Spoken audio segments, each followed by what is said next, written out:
everybody. Welcome back to another episode of The Hard Truth. Thank you so much for watching. Hey, I want to give a shout out today to everybody that loved the Lord. Everybody that has a heart for God that's watching this channel. You are appreciated, loved, and honored. All right? In this video, I'll need to talk about some things that Mr. G has put out there. And I also want to give the reason why I feel the way I do about it. And so, hey, grab that coffee, a nice cup of tea as we begin our story. Most dangerous abilities of the agents of the Sixth Simulation is the possession of bodies of the people connected to the Matrix. These agents are able to transport their programming into a new shell in a matter of seconds.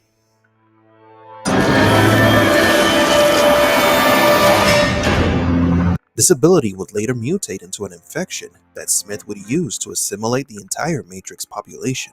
But what happens to the person whose body has been hijacked by an agent?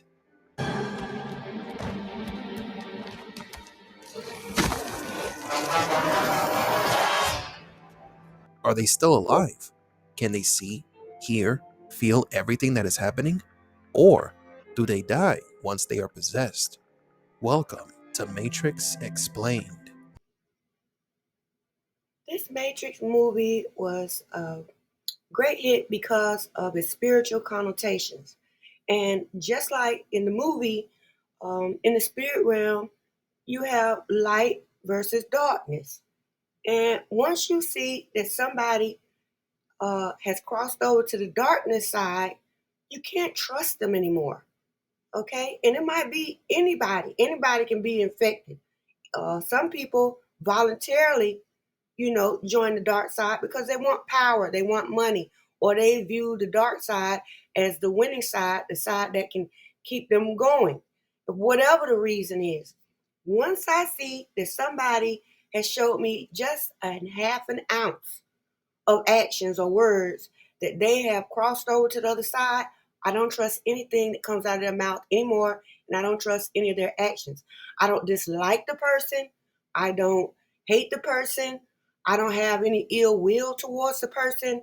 I'm just very wary or cautious around that person. And I filter what comes out of their mouth. And so I've heard a lot of people are talking about Mr. G's account of a grand juror or a couple of grand jurors giving him uh, some nuggets of what was said and using it in discussion as if it's fact, as if it's dependable information, as if it's not a part of the PCA narrative. And so I reject it for that reason. Now, this is just my opinion. I'm not telling you what to do. I'm giving my reason why I am not engaging in long discussion or any discussion about what Mr. G said about the grand jurors because I don't believe any of it. First of all, the grand jury itself, the reason for it was to stop the defense from being able to present their case in a professional manner at a preliminary hearing. That was the purpose of it. Second of all, we know that some of the jurors on the grand jury weren't even supposed to be on it because they didn't fill out their applications properly. There were a lot of problems with the grand jury itself. And so anything that the grand jurors have to say to anybody, I really would not even take that with a grain of salt because the whole process to me was suspect. It was, to me, it cut Ann Taylor and Brian Koberger short in being able to bring their defense. They should have wanted to hear what Brian Koberger had to say for himself at a preliminary hearing. They did not want to hear that. They didn't want us to hear it. So for that reason, the grand jury is not my friend. I don't want to hear what the grand jurors have to say because we're not on the same side. Okay? They indicted him without hearing what he had to say. So as far as I'm concerned, the grand jury proceedings mean nothing. Okay, this is my opinion. This is just my opinion now. I welcome your opinion. I can only give mine.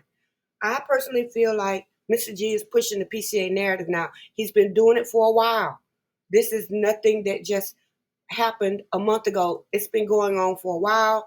If you look at his track record in the beginning, he was very skeptical of MPD. He was very sincere in his statements.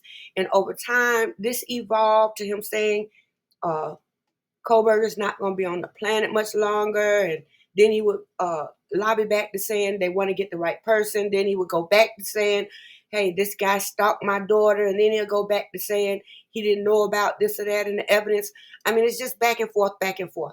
But the point of the matter is, once somebody has shown me that they stepped to the other side in a fight that I'm in, I don't trust anything that they say anymore.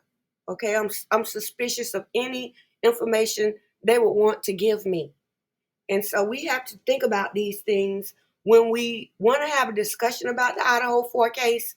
I would like for it to be based on facts. And at this point, I do not believe that anything that Mr. G is putting out there is factual. I believe that it is tailored to endorse the PCA narrative. And I'm going to show you what I mean.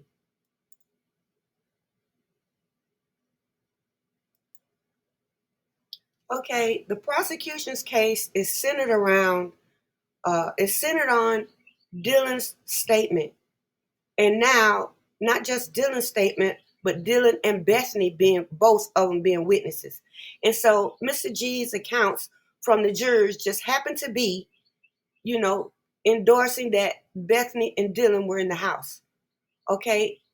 Without Dylan's statement and her description of an intruder, and now Bethany's claim of somebody passing by her window or whatever, the prosecution cannot win this case. If you take Dylan and Bethany out of the equation, all we have is phone pings and the DNA on the sheath. We don't have a timeline for the murders. It could have been any time from 2 o'clock in the morning until 12 o'clock noon the next day. So without Dylan and Bethany, there's no timeline, there's no ID of the perpetrator, there's no witnesses. Okay, jurors want to see witnesses. They're going to want to know how Brian Kohlberger knew these people. They're going to want evidence of how that, if they're not even going to present the DNA at trial, all they have is witnesses. And so they have to have DM and Bethany on board. And so Mr. G's statements do exactly that. They cement the narrative that Dylan and Bethany were in that house, something I don't believe. Okay, and so this is my take on it. I want to hear what you have to say. I'm not going to make a survey for this video. I'm going to make it for the next one because I want to hear what you have to say first before I ask this next question. All right, what do you think about it? All right, remember, much love to you. I appreciate you. Thank you for watching. Let's get it.